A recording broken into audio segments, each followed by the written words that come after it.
Mama Tried 2017 is a harbinger of an evolving industry. This ain't a scene, it's an arms race.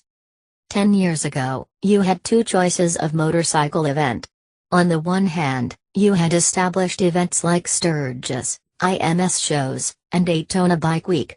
On the other, if you knew the right people, were grassroots events at the local level that spurned the tedium of the mainstream, club nights, chopper gatherings, sport bike highway takeovers, etc. Then that changed.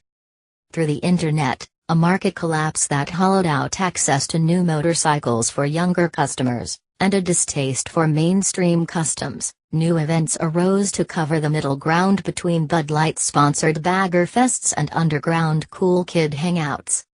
Mama Tried, started in 2014, was one such show. It did the cool kid part for you, but there wasn't an airbrushed bagger in sight. Held in February in Milwaukee, it invited key builders and individuals that flouted mainstream custom norms, and cracked the door on Midwest riding culture from choppers to ice racing. It was for hooligans by hooligans.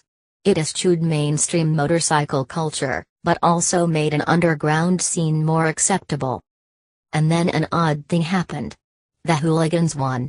This year it is readily apparent that no longer are Mama Tried and its cell-clone rebel voices, but have evolved to become the mainstream itself. This is not a hot trends of Mama Tried story. This is a story of how the motorcycle industry is adapting to the independent motorcycle scene and vice versa. Last year we took part, but this year we took notice.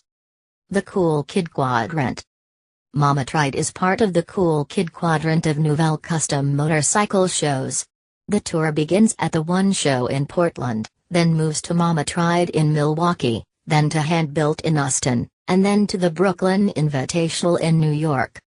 Of course there are other shows and events in between these four, such as Born Free, but where those shows stand apart and distinct from each other, the Big Four have grown to be national, an interlocking road show for trends, individuals, and thirsty DSLR-wielding influencers. A megazord of custom culture.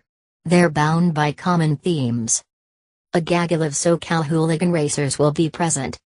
There will be similar builders at each. Each show will be headlined by different but major OEM and apparel brand with corresponding authentic interactions.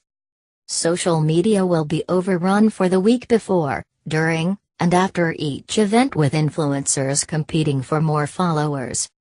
Each retains a local angle but competes for national attention. Like tentpole music festivals, these shows have evolved from specifically showcasing local talent, to becoming a national stage.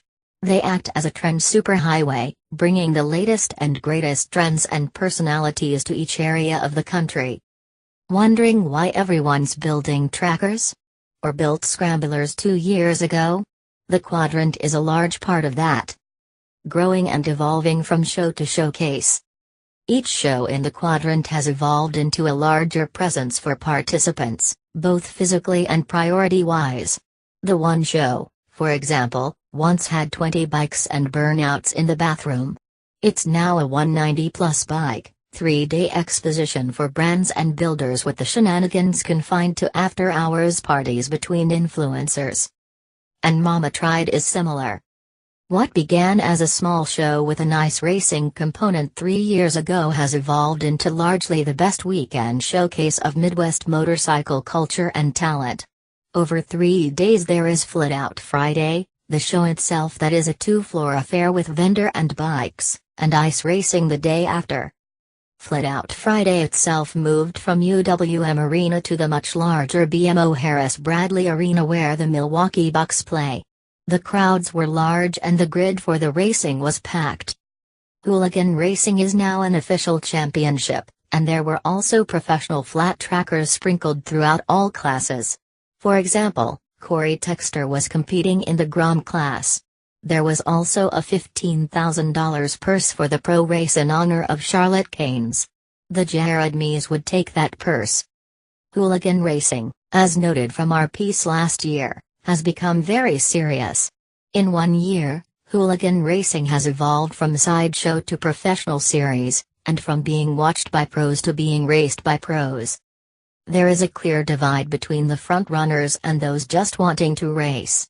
And once again, the winner of Mama Tried wasn't on a hooligan bike at all, but an XR 1200R. There were some grumbles from the pit, but overall, many were cautiously optimistic about the changes going forward. It doesn't sound like all will continue to race though, citing both costs and having to race against previous champions instead of just their buddies. Such is the cost of going pro from just having fun. Fully sponsored. These shows have also grown in size and corresponding marketing importance for sponsors. Indian, BMW, Harley-Davidson, and Triumph all fight for marquee rights for each of the quadrant shows. Sometimes this results in awkward friction. Mama Tried is sponsored by Harley-Davidson. Super Hooligan is sponsored by Indian Motorcycles. But most of the racers are on Harleys. Imagine that contract headache. To give another example, I used to do PR and marketing for Icon Motorsports. We always sponsored the one show. We did from the very beginning. Every year, like clockwork, there would be an argument about a competing apparel brand being able to exhibit, sell, or debut product. It was infuriating. Shaping, and getting shaped by, the mainstream. The show itself was snaked by a line outside the door that took upwards of an hour to get through. Once inside, bank on another 45 minutes to get up to it on the second floor if you didn't want to brave the stairs. The cheese-curd sweats do make flights of stairs daunting, spoken from experience, so many waited it out. Flat Out Friday was packed the day before, too. And these crowds weren't just cool kids with selfie sticks, but mature motorcycle customers.